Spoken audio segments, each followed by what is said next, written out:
Olá, pessoal. Eu sou o professor Dorival, professor de filosofia. Ao meu lado está a professora Ana, professora de história. Hoje nós vamos falar sobre os pré-socráticos em nosso aulão do Enem. Os conteúdos que nós vamos ministrar hoje serão o período da Grécia Antiga, o contexto histórico dos pré-socráticos, o significado do termo pré-socrático, o conceito de princípio ordenador, a conhecida arqué grega, a physis como investigação epistemológica e a divisão dos pré-socráticos, que são os monistas e pluralistas. Agora, a professora Ana. Olá, hoje nós iniciaremos um contexto histórico, né, da formação da Grécia Antiga, né, uma civilização que trouxe até hoje influências para o mundo ocidental, né. Nós abrimos com essa imagem, né, que é da deusa mãe do primeiro período é o período minoico, né, onde a mulher ela tinha essa participação nesse culto e esse status, né, bastante destacado tanto na política como na economia e na cultura. Nesse período minoico, elas vão ter papéis importantes, né, que elas vão chegar a governar. E o período minoico, que é esse período da formação grega, que é na ilha de Creta, né, que eles também eram chamados de cretense, vai ser uma população, né, que vai habitar ali, são as tribos indo-europeias. Elas começam a ocupar o sul dos Balcãs, a península do Peloponeso e as ilhas do Mar Egeu.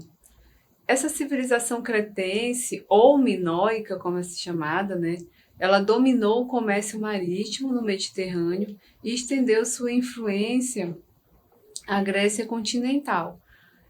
Características da sociedade cretense, né? Elementos que sugerem que a religião cretense ela tinha como base o culto à Grande Mãe, né? Como a gente já retratou mostrando aquela figura, né? Da estátua, né? Com os seios à mostras, representando a fertilização. A preponderância feminina na religião ela estava associada a uma organização social, a um sistema matriarcal, né? Agora vamos retornando para mais um período muito importante, que é o período micênico, né? O período micênico, ele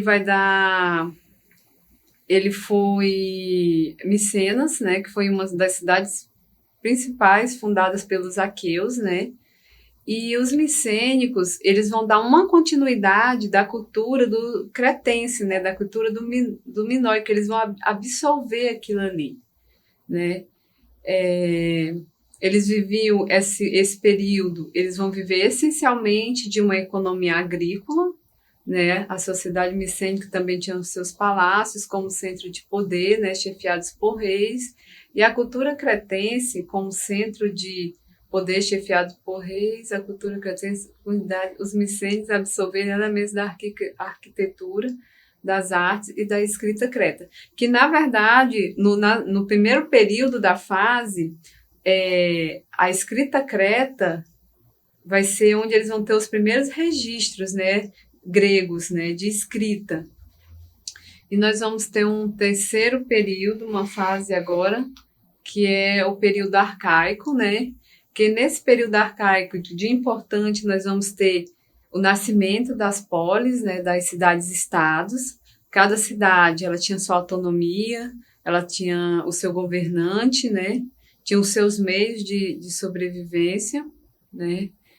E nessas cidades, polis que mais se destaca é a cidade de Esparta, né, que era considerado já um povo voltado para as guerras, né, como bem representado, como foi no filme 300, né, que a gente pode usar como referência. E nós vamos ter Atenas, né, que era uma cidade mais voltada não para a guerra, mas para a democracia, para discutir os pensamentos, né? E como que foi implantada essa democracia? Por exemplo, durante o governo de Péricles, de 461 a 429, a democracia ateniense ela consolidou e atingiu sua plenitude, né, com o estabelecimento da isonomia, que era a igualdade de todos perante a lei, da exegoria, que era uma igualdade de direito ao acesso à palavra em assembleia, e da isocracia, igualdade de participação do poder. Porque o que a gente identifica aqui nessa democracia ateniense? Eles foram de fundamental importância para a nossa democracia hoje. Claro que diferente, né? Que a democracia deles deixavam de fora as mulheres, os analfabetos, né? Os estrangeiros. Diferente da democracia que nós temos hoje, né? Que é uma democracia indireta. E já na Atenas eles eram uma democracia direta, né? Então, assim, o que era ser um cidadão em Atenas? Um cidadão era um homem, né, maior de 18 anos, filho de pai e mãe atenienses, né, de origem. Então, esses eram considerados cidadãos. Mais de 90% da população, ela não tinha esse direito a essa democracia, né? Aí, esse vai ser uma parte importante. E depois disso, nós vamos ter um período clássico. Um período clássico é um período que a Grécia ela vai viver em guerra. Tanto uma guerra externa como uma guerra interna entre as próprias comunidades, né? Por exemplo, Esparta, Corintos, Tebas, vão brigar entre si, né? E esse período ele vai acabar, essas cidades, enfraquecendo a Grécia, né? E eles não vão ter condições, por exemplo, de lutar contra os inimigos externos, né? Que é nesse período clássico que nós vamos ter, por exemplo, a guerra com a Pérsia, né? Com Xerxes, que precisou de anos para que eles conseguiam derrotar, né? E a Grécia sai vitoriosa, mas muito enfraquecida devido aos gastos econômicos da guerra. E depois nós vamos ter, quando tudo isso passa, a gente vai ter a Guerra do Peloponeso e a conquista da Macedônia. O que foi essa Guerra do Peloponeso? Esparta, Atenas, quando termina a guerra com a Pérsia, Atenas se torna a principal líder, né, na Grécia. E Esparta e algumas outras cidades não se conformam com isso. E aí eles vão criar uma liga do Peloponeso, né, que é para guerrear. E essa guerra ela vai durar mais ou menos 27 anos. E aí, quando termina essa guerra, todas as cidades estão enfraquecidas. E elas não vão ter condições de enfrentar um novo inimigo, que era a Macedônia, né? Que veio, aí nós vamos ter a figura já bastante conhecida do Alexandre Magno, né? Que na verdade sucedeu o pai dele, que o Felipe II, ele faz essa campanha de expansão para dominar esses territórios, e o Alexandre Magno, ele dá continuidade, né? E o que trouxe de bom para o mundo essa conquista do Alexandre? Porque ele era um personagem que ele acreditava na fusão das culturas, né? Então, ele fez uma fusão dos valores gregos com as tradições de várias regiões asiáticas, conquistadas, deu origem a uma nova manifestação cultural, que é o helenismo, né? Que é uma coisa que cai bastante no Enem, né? Tanto a formação das cidades da poli, como o helenismo, que foi o que? Essa mistura de culturas. Por exemplo, você poderia encontrar objetos da Grécia, encontrar no Egito, ou do Egito, encontrar na Ásia. O Alexandre, ele permitiu que os oficiais dele casassem com as mulheres desses povos diferentes, né? Ele mesmo casou com uma mulher, desposou uma mulher persa. Então, houve essa miscigenação dessa cultura, nessa fusão, que mudou a cultura do mundo, né? Agora o professor Dorival, ele vai falar dos períodos dos pré-socráticos, né? Que teve muita importância também para a filosofia grega. Iniciando novamente, tratando sobre os pré-socráticos, a primeira coisa que a gente precisa compreender acerca destes grandes filósofos que foram fundamentais para o que nós entendemos de ocidentalismo, o pensamento ocidental, é que o termo pré-socrático não necessariamente significa cronologicamente anterior a Sócrates. Não é cronologicamente, não é que todos viveram antes de Sócrates. Na verdade, Anaxágoras, um dos quais iremos falar, foi contemporâneo de Sócrates, assim como Empédocles. A questão de serem chamados pré-socráticos se encontra no objeto de investigação. Todos sabem que, com Sócrates, a filosofia dá uma guinada antropológica. E com Sócrates, o homem é investigado, estudado dentro dos seus aspectos éticos, políticos, metafísicos e morais. Então, o objeto de investigação de Sócrates, assim como os sofistas, é o homem em todas essas dimensões que eu já falei a vocês. Os pré-socráticos buscavam entender o cosmos. Eles queriam compreender qual é o funcionamento dos fenômenos naturais e por que o cosmos tem uma funcionalidade contínua e universal. E essa explicação era diferente da explicação mítica, porque não recorria ao sobrenaturalismo. Eles faziam uma investigação do tipo naturalista e racional. Buscaram explicar a natureza a partir da própria natureza de forma estritamente racional. E a grande pergunta dos pré-socráticos, que coincide com a primeira pergunta filosófica, não é que esta pergunta não era feita antes. A diferença estava na explicação. A grande pergunta feita pelos pré-socráticos, como já disse, a resposta que eles queriam era uma resposta naturalista e racional, é justamente qual é o princípio de todas as coisas. Lembremos-nos que os gregos explicavam as coisas pela sua causa. Tudo tem uma causa.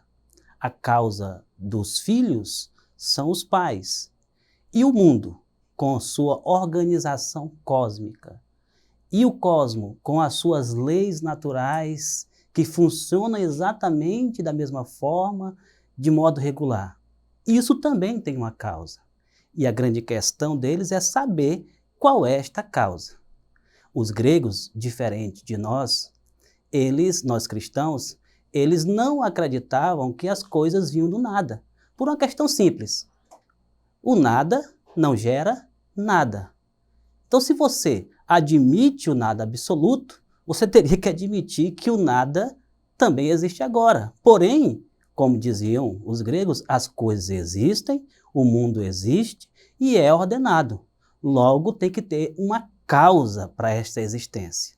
Porém, pasmem, esta causa ela tem que ser, por necessidade lógica, eterna. Tem que ser imutável. Uma vez que ela é a causadora de todas as coisas. Ela não pode ter um início ou um começo. Ela precisa existir sempre. Para, então, nós não recuarmos ao estado zero. Uma vez que não é possível o nada do ponto de vista lógico e nem do ponto de vista ontológico. Há consenso entre os pré-socráticos uma necessidade de uma causa primeira. Como diziam os gregos, uma causa da qual flui e para a qual conflui todas as coisas. Tudo muda, tudo nasce e perece, mas a causa de todas as coisas é sempre a mesma. Essa causa eles chamavam de arqué, o princípio gerador de todas as coisas.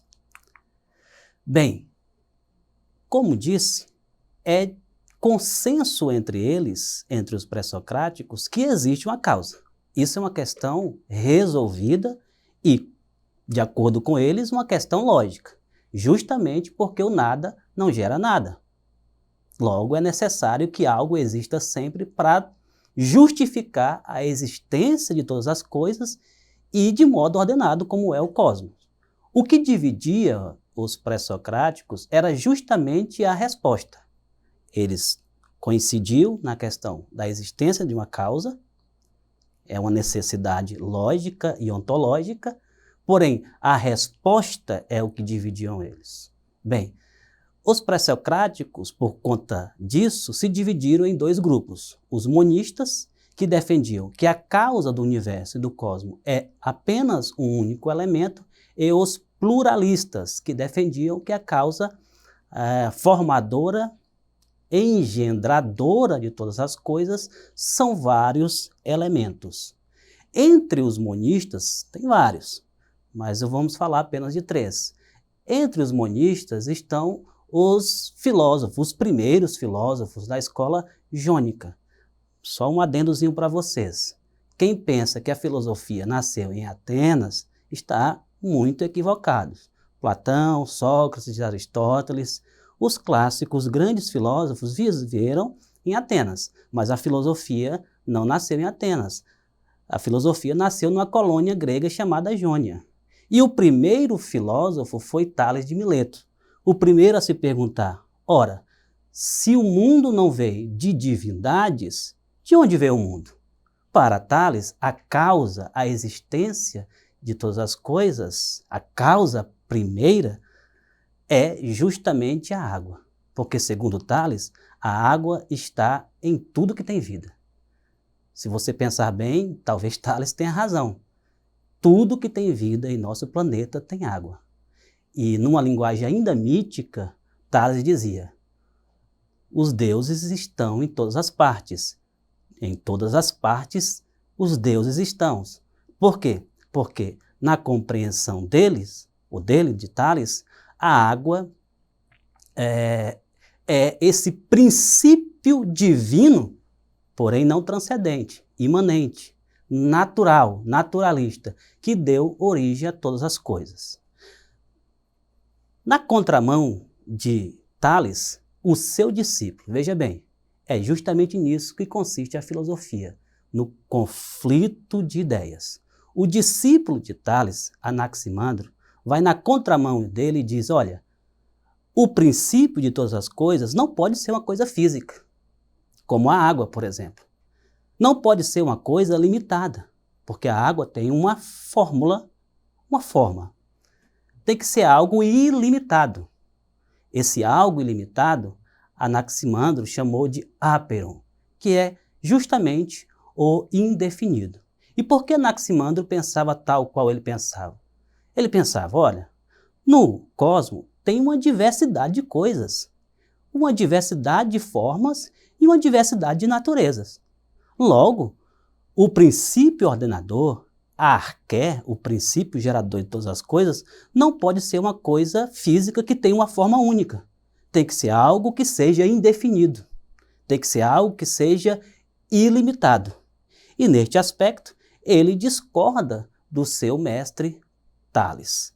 Diz até, existe uma anedota filosófica, que o bom discípulo é aquele que entende o mestre e com argumentos tem condições de discordar do mestre. Bem, assim como Anaximandro discordou de Tales, o discípulo de Anaximandro, Anaxímenes, na contramão do mestre, diz que o princípio é o A infinito, retomando a ideia de Tales, que defendia que o princípio é algo físico. Para o Anaxímenes é o A, porque no mundo, no cosmos, tudo tem A. O A está em toda parte. E uma vez que o A está em toda parte, segundo Anaxímenes, só pode ser ele o princípio gerador de todas as coisas. Então, quem são os monistas? Aqueles que acreditam que a causa de todas as coisas é única. Porém, os pluralistas, como Empédocles, Anaxágoras e os atomistas, compreendem que a causa de todas as coisas não pode ser uma única coisa. São várias coisas. Por exemplo, o Empédocles acreditava que a causa de todas as coisas são os 4 elementos naturais: água, ar, terra e fogo. Para ele, tudo que existe no cosmos é formado pelos 4 elementos. O Anaxágoras, por sua vez, acreditava que haviam certas sementes que são imperceptíveis para os sentidos humanos, mas podem ser vistas pelo uso estrito da razão, são a causa de todas as coisas. Essa influência de Anaxágoras vai influenciar Demócrito, que é um atomista, que acreditava que o universo é composto por átomos e, portanto, a causa de todas as coisas são os átomos. Quando estes átomos se agregam, nós temos a vida e os corpos. Quando eles desagregam, nós temos então a decomposição dos corpos e a perca da vida. Agora vamos para alguns exercícios de fixação. Eu trouxe aqui para vocês uma questão do Enem de 2012, que tem 2 textos. No primeiro texto, ele discorre sobre o seguinte: Anaxímenes de Mileto disse que o ar é o elemento original de tudo que existe. Existiu e existirá, e que outras coisas provêm de sua descendência. Quando o ar se dilata, transforma-se em fogo, ao passo que os ventos são o ar condensado. As nuvens formam-se a partir do ar por filtragem e, ainda mais condensadas, transformam-se em água. A água, quando mais condensada, transforma-se em terra. E quando condensada ao máximo possível, transforma-se em pedra. Texto 2. Basílio Magno, filósofo medieval, escreveu: Deus, como o criador de todas as coisas, está no princípio do mundo e dos tempos. Quão parcas de conteúdo se nos apresentam em face desta concepção, as especulações contraditórias dos filósofos, para os quais o mundo se origina ou de algum dos 4 elementos, como ensinam os jônicos, ou dos átomos, como julga Demócrito. Na verdade, dão a impressão de quererem ancorar o mundo numa teia de aranha. Filósofos de diversos tempos históricos desenvolveram teses para explicar a origem do universo, a partir de uma explicação racional. As teses de Anaxímenes, filósofo grego antigo, e de Basílio, filósofo medieval, têm em comum na sua fundamentação teorias que, opção A, eram embasadas nas ciências da natureza?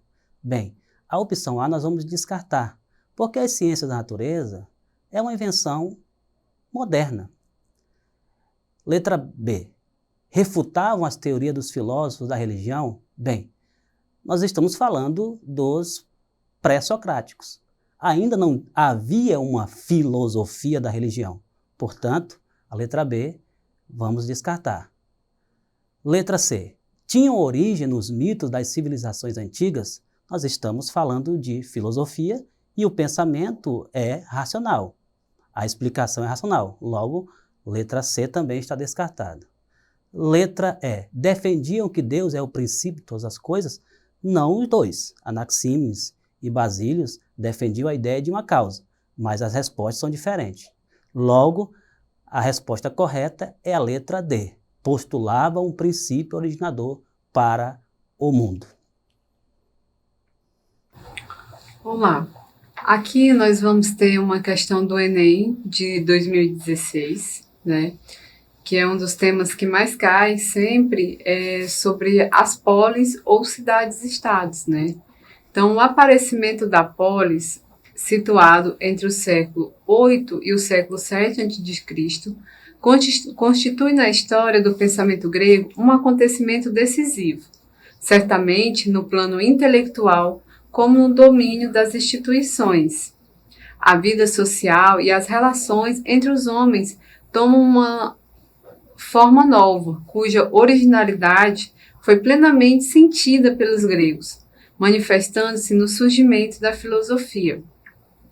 As origens do pensamento grego. Segundo Vernat, a filosofia na antiga Grécia ela foi resultado do, primeiro, constituição de um regime democrático, né? Que nós temos aqui a formação das cidades, então não entra aqui mais esse regime democrático em Atenas. Contato dos gregos com outros povos, né? Também não, vamos descartar. Desenvolvimento no campo das navegações? Não. Aparecimento de umas novas instituições religiosas? Não, também não entra aqui com a questão da polis, né, que significa cidade, formação. E nós vamos ter o quê? A letra E, né, que é um surgimento da cidade como organização social. Agora, uma pequena atividade para vocês em casa, e é simplória. Só estou pedindo aqui que vocês realizem um mapa conceitual relacionando os pré-socráticos apresentados na aula e seus respectivos elementos ordenadores, ok? Bem, aqui tem algumas indicações complementares, que vocês podem acessar também esse conteúdo, tanto meu quanto da professora Ana, e dizer para vocês que compreender o pensamento pré-socrático é entender as bases da filosofia e da ciência enquanto investigação dos fenômenos naturais. Deste modo, é imprescindível estudar e entender os pré-socráticos, ok? No mais, quero agradecer a todos vocês, lembrando que para vocês acessarem esse conteúdo e os demais, acessem a plataforma Eduque. Muito obrigado.